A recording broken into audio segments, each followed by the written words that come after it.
নমস্কার বন্ধুরা, আশা করি সবাই খুব ভালো আছো। আজ আমি তাল দিয়ে বানানো দুর্দান্ত স্বাদের দুটো রেসিপি তোমাদের সঙ্গে শেয়ার করব।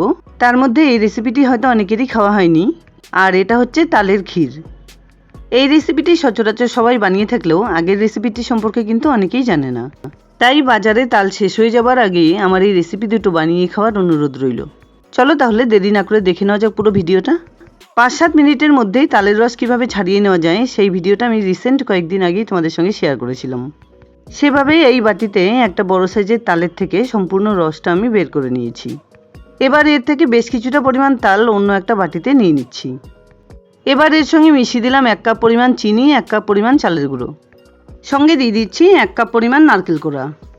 এবার খুব ভালোভাবে এটাকে মেখে নিতে হবে। যদি দরকার হয় আরও কিছুটা পরিমাণ চালের গুঁড়ো আমি মিশিয়ে দেবো।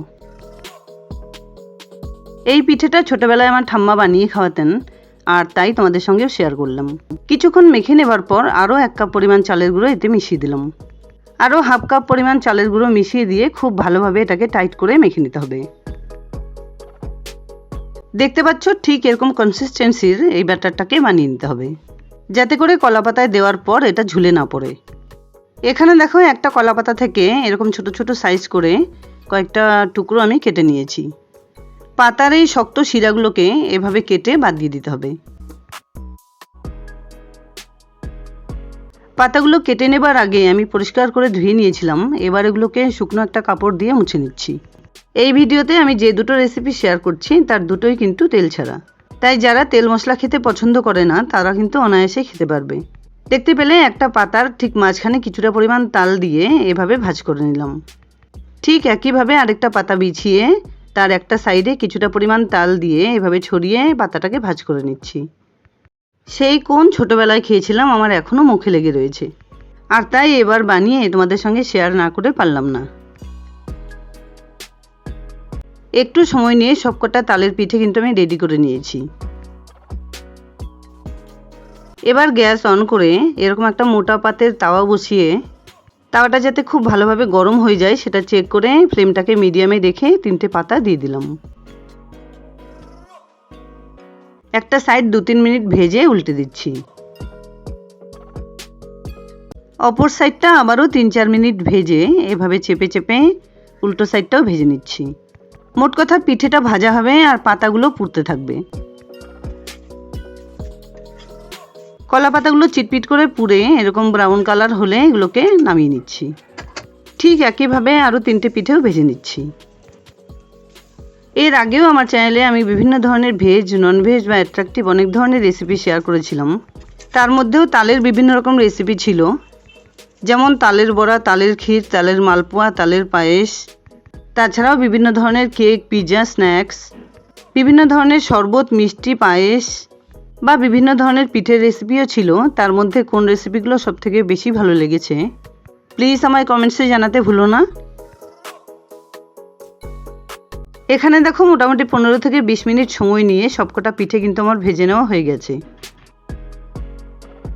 ভেজে নেবার সময় এগুলো যেমন ভাজা হয় ভেতর থেকে কিন্তু সুন্দর ফুলে ওঠে। তেল ছাড়া তালের এই পিঠেগুলোকে বলে পাতা পোড়া। একটা দুটো পিঠে আমি তোমাদের খুলে দেখিয়ে দিচ্ছি। যেমন সুন্দর ভাজা হয়েছে তেমন সুন্দর কিন্তু ভেতরে ফুলে উঠেছে, আর খেতেও খুব সুন্দর হয় এগুলো। এই পিঠেগুলো একদিন এভাবে বানিয়ে রেখে 3-4 দিন ধরে ফ্রিজ ছাড়াই রেখে খেতে পারবে। যাদের অলরেডি এই পিঠেগুলো বানিয়ে খাওয়া হয়েছে তারা তো অবশ্যই জানে এর স্বাদ, যারা জানে না তাদের অবশ্যই একবার খাওয়ার অনুরোধ রইল। এবার আমি কিভাবে তালের ক্ষীর বানিয়ে নিই সেটা তোমাদের সঙ্গে শেয়ার করছি। তার জন্য গ্যাস অন করে একটা কড়াইতে দিয়ে দিলাম 1 বাটি পরিমাণ তালের রস। এবার ফ্লেমটাকে মিডিয়ামে রেখে 3-4 মিনিট ধরে এটাকে একটু জাল করে নিতে হবে। বাজারে কিনতে গেলে অনেকেই পাজল হয়ে যায় যে কোন ধরনের তাল সবথেকে বেশি ভালো হবে। এখানে আমি বলছি সবথেকে কালো যে তালগুলো পাওয়া যায় সেগুলোই কিন্তু খুব ভালো হয়। 3-4 মিনিট ধরে জাল করে নেবার পর মিশিয়ে দিলাম হাফ কাপ চিনি আর মেজারিং কাপের 2 কাপ দুধ। এবার খুব ভালোভাবে তালের রসের সঙ্গে চিনি আর দুধটাকে মিশিয়ে নিতে হবে। কিছুক্ষণ পর আমি এর সঙ্গে মিশিয়ে দিচ্ছি হাফ কাপ নারকেল কোড়া। এটা কিন্তু অবশ্যই অপশনাল, যদি হাতের কাছে না থাকে না দিলেও চলবে। খুব ভালোভাবে সব কিছু একসঙ্গে করে এভাবে কন্টিনিউ জাল করে নিতে হবে। মোটামুটি 10-15 মিনিট পর এরকম ঘন হয়ে এলে আরও কিছুটা পরিমাণ ঘন করে নিতে হবে। তালের ক্ষীর বানাতে যেমন সময় দরকার তেমনি কিন্তু ধৈর্যেরও প্রয়োজন হয়। মিডিয়াম ফ্লেমে 15-20 মিনিট এভাবে জাল করে নেবার পর মিশিয়ে দিলাম 1 টেবিল স্পুন ঘি। সম্পূর্ণ তালের রসের সঙ্গে ঘিটাকে খুব ভালোভাবে মিশিয়ে নিতে হবে। যত সুন্দর করে ঘন করে এটাকে বানিয়ে নেওয়া যাবে ততই কিন্তু খেতে টেস্ট হবে। আর এই রেসিপিটিও একবার বানিয়ে কিন্তু অনেক দিন পর্যন্ত রেখে খাওয়া যাবে। ব্রেড বা রুটির সঙ্গে খেতে কিন্তু সবথেকে বেশি মজা লাগে। ইচ্ছে হলে তোমাদের পছন্দ মতো কিছু ড্রাই ফ্রুটস গুঁড়ো করেও মিশিয়ে দিতে পারো। যতটা পরিমাণ ঘন হয়েছে ঠান্ডা হলে কিন্তু আরেকটু শক্ত হয়ে যাবে। ঠিক এরকম কনসিস্টেন্সিতে আমি এটাকে বানিয়ে নিয়েছি। এবার পুরোপুরি ঠান্ডা হয়ে গেলে সার্ভ করে দেখিয়ে দিচ্ছি। তোমাদের যদি মনে হয় আরেকটু ঘন করা দরকার তাহলে কিন্তু আরেকটু টাইট করে নিতে পারো। তাল দিয়ে বানানো যে কোনো রেসিপি খেতেই খুব ভালো লাগে, কিন্তু এই তালের ক্ষীর সবথেকে বেশি ফেভারিট। যে সমস্ত বন্ধুরা এতদিন থেকে আমার সমস্ত ভিডিওগুলো দেখছো, লাইক, শেয়ার, সাবস্ক্রাইব বা বিভিন্ন রকম কমেন্টস করছো, তাদেরকে জানাই অসংখ্য ধন্যবাদ। আর যাদের এখনও আমার চ্যানেলটি সাবস্ক্রাইব করা হয়নি তাদেরকে অনুরোধ জানাচ্ছি চ্যানেলটি সাবস্ক্রাইব করে নেবার। বাটিতে সম্পূর্ণ তালের ক্ষীরটা সার্ভ করে দেবার পর উপরে কিছুটা পরিমাণ নারকেল কোড়া দিয়ে দিলাম। যাই হোক, তেল ছাড়া তালের দুর্দান্ত স্বাদের দুটো রেসিপি আমার রেডি অ্যান্ড সার্ভড। আশা করছি বন্ধুরা আমার এই রেসিপি দুটো তোমাদের খুব পছন্দ হয়েছে।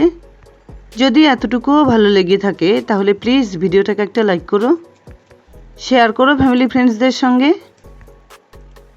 আর আমার চ্যানেলে নতুন বন্ধু হয়ে থাকলে প্লিজ চ্যানেলটাকে সাবস্ক্রাইব করে পাশে থাকা বেল আইকনটা অলে করে দিও, যাতে আমার আপলোড করা সমস্ত ভিডিওর নোটিফিকেশান সবার আগে তোমাদের কাছে পৌঁছে যায়।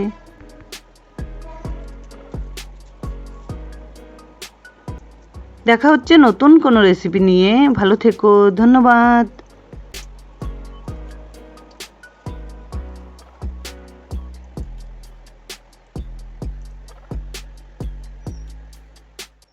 এবার এর থেকে কিছুটা পরিমাণ তালের ক্ষীর নিয়ে রুটিতে আমি কিভাবে সাজিয়ে নিই সেটা তোমাদের সঙ্গে দেখিয়ে দিচ্ছি। যখন তখন কিন্তু রুটির সঙ্গে এই রেসিপিটি খেতে পারো।